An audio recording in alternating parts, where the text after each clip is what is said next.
Good evening po. The night is still young and so are we.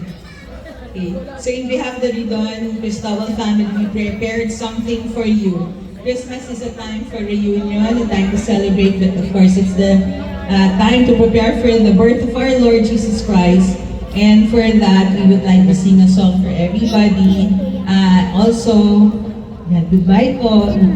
And also, this is for we dedicate this song for those who are not with us anymore, especially to my Papa, Dr. Ridon, for all your relatives who are not here, and also to my Ninong, Resty Acosta. This is for you.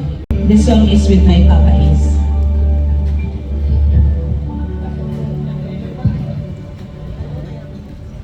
Pasko na naman, ngunit wala ka pa.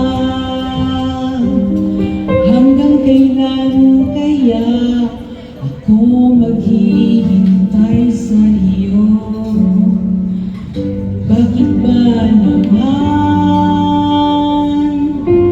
kailangan lumisan pa? Ang tanging hangat ko ay ang magkapit